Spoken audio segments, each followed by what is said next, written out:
Assalamualaikum and good day everyone. My name is Rezufadli bin Azlan and I'm from MLG 1204B. And today I'm going to talk about ELS253 Proofreading and Editing Assessment 2, which is a presentation on the assessment 1 that I have been made for the last 6 weeks. So without further ado, let's start.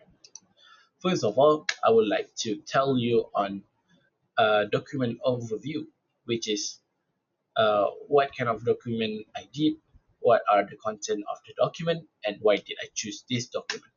My document of choice is a research article.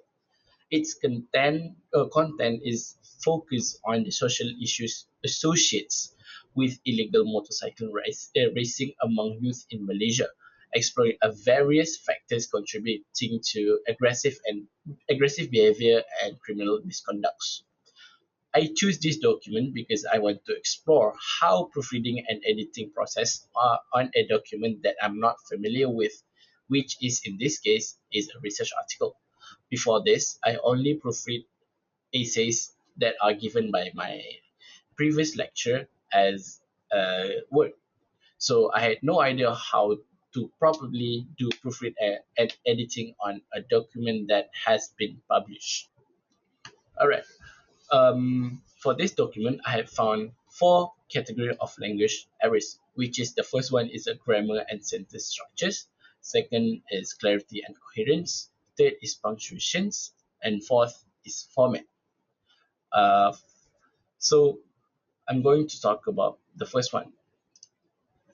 The first one is the grammar and sentence structure.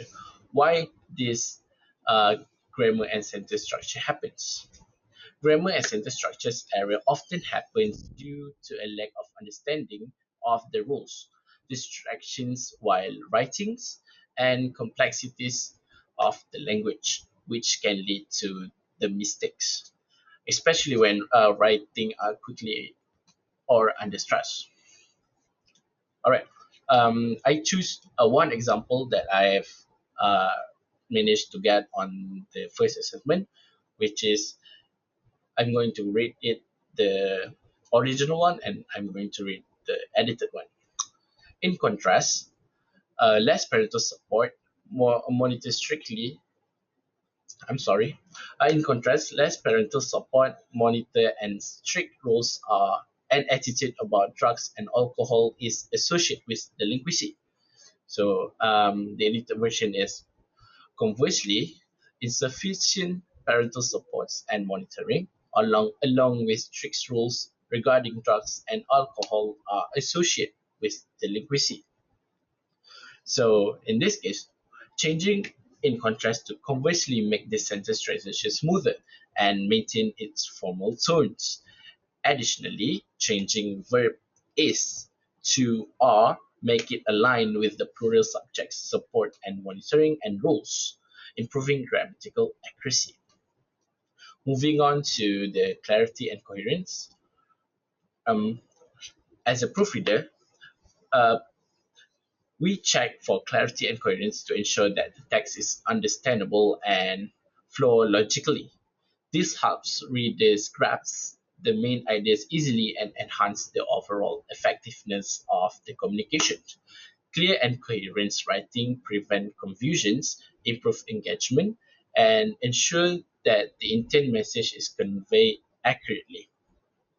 So, for example, on this areas I found in the document is issues of aggressive behavior and illegal racing is a social issue that must be addressed with policies and action plans as appropriate. I change it to the issues of aggressive behavior and illegal racing is a social challenge that must be addressed with appropriate policies and action plans. So why I make this change? Illegal races was less precise than illegal racings, which generalize the problems and avoid unnecessary emphasizing individual behavior. This change enhanced the specificity of language.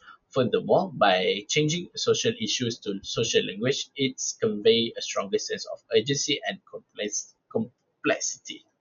Right. Next is punctuations.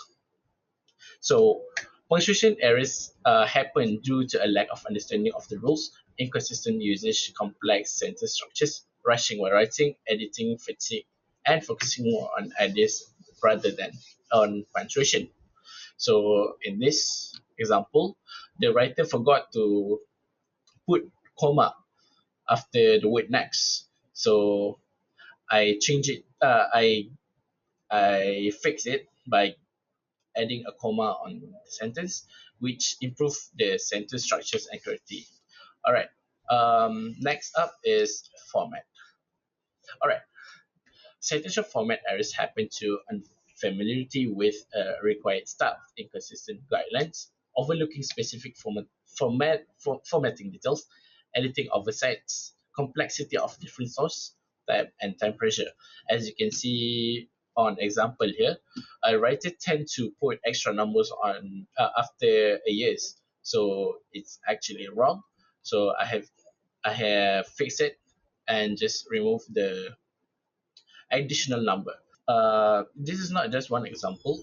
The writer tend to add an extra number to all of on all the citation format that he made on the document.